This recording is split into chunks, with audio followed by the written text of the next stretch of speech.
最も背の高い戦国武将は、三浦義興という武将です。相模三浦氏の最後の当主。以前、このチャンネルでご紹介した、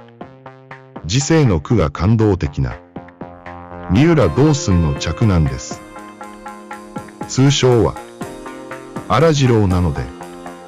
ここでは荒次郎と呼ぶことにします。荒次郎は、父親と共に、神奈川県三浦市にあった荒井城で、籠城して、後に北条早雲となる伊勢宗瑞と、3年間戦いました。荒次郎の身長ですが、なんと227センチ。この身長がいかにすごいかご説明すると、戦国時代の日本人の平均身長が157センチ。当時の多くの武将は、巨人のような荒次郎と戦わねばなりませんでした。敵にしてみたら、たまったものではありません。この身長は、現在でも異常に高く、現在の日本人男性の平均身長が172センチ、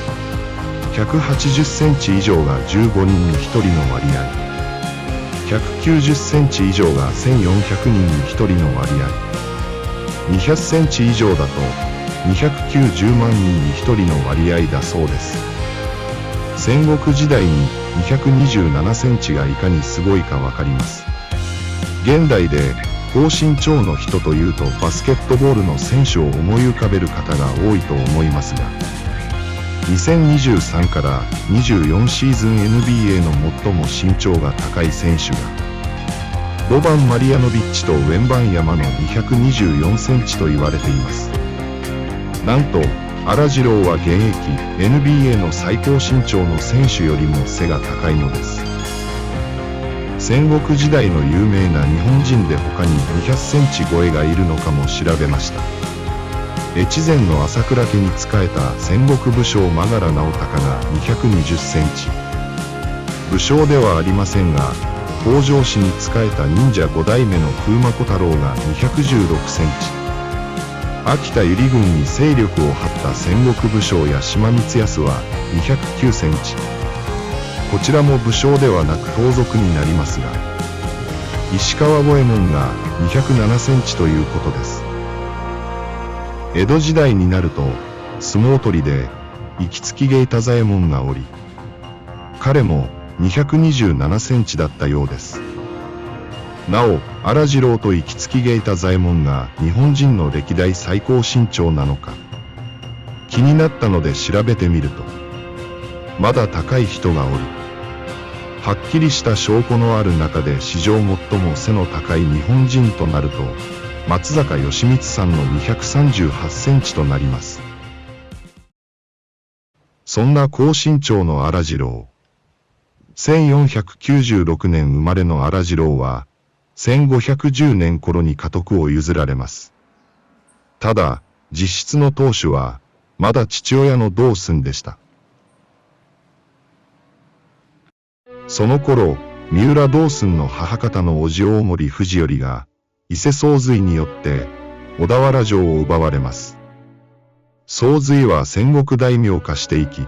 さらなる関東進出を目指すことになります。そして、相模を手に入れるために、道寸は倒さなければならない相手でした。道寸は、宗瑞の攻撃を防ごうとしますが、岡崎城、住吉城を宗瑞に奪われ、荒井城に退却します。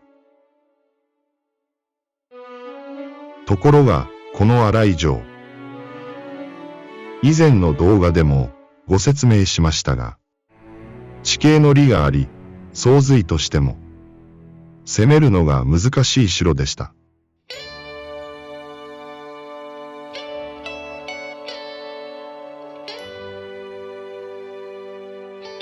宗瑞は戦略を変え、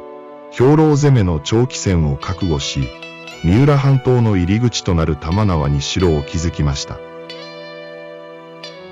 道寸と荒次郎の籠城は3年間に及びますが、結局落城することになり、相模三浦氏は滅亡。討ち死にした三浦氏の家来たちの遺体によって港一面が血に染まりました。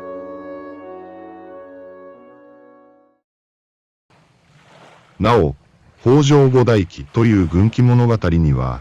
荒次郎の最後の戦いの様子が、格好よく記述されています。荒次郎の身長については、すでに述べましたが、21歳にして、とても立派な体つきで力強く、85人力であったとされます。最後の合戦で身につけた甲冑の鉄の厚さが、なんと6センチ。一般的な甲冑の厚さの倍くらいだそうです。また、使用した政宗の大太刀の長さも176センチもあり、この刀で敵を切り回しました。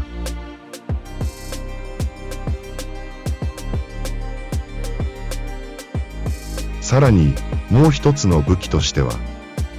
白樫の丸太を364センチに筒切りにしたものを八角に削り、それに節金を通した金細胞を持って戦った。この金細胞の攻撃力は凄まじく、逃げる者を追い詰め、兜の頭上を打つとみじんに砕けて胴に達し、横に払うと一振りで5人、10人が押しつぶされた。死んだ者は504名になったという。荒次郎の最後については、北条記では、道寸や家臣たちと共に討ち死にしたと記載されているが、北条五代記の方には、今述べたように無双状態で、敵がいなくなると、自ら首をかき切って死んだとなっている。さて、以前の動画で道寸の感動的な時世の句についてご紹介しました。息子の荒次郎も時世の句を残していますので、ご紹介します。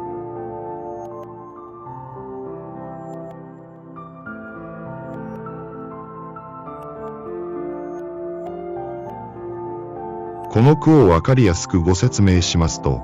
1000年も8000年も続く天皇の世もよいが、現実的には夢のような滑稽なことだ。という感じの意味になるようです。国歌である、君が代の元の歌である10世紀初頭の、古今和歌集の343番、我が君は千代に八千代にさざれ石の岩尾となりて苔の結までを引用した句です。ただ、君の意味には、主君、父母、親族、配偶者、友人などの意味もあるようで、荒次郎がどのような意味で使ったかはわかりません。いずれにせよ、古今和歌集343番は、永遠生を願う歌となっており、そういった歌に、滅びゆく武将である荒次郎が返した虚無主義的な歌となっています。勝つ者も負ける者も最後は土に帰るだけだ、と歌った父親の句とともに、なんとも感動的な時世の句です。3年間という長い籠城生活の中、三浦親子は、徐々に人生を達観していったのでしょうか。虚無主義と書きましたが、決してネガティブなものでなく、今後、まだまだこの世で生きていかねばならない我々にとって、心が軽くなる句だと思いました。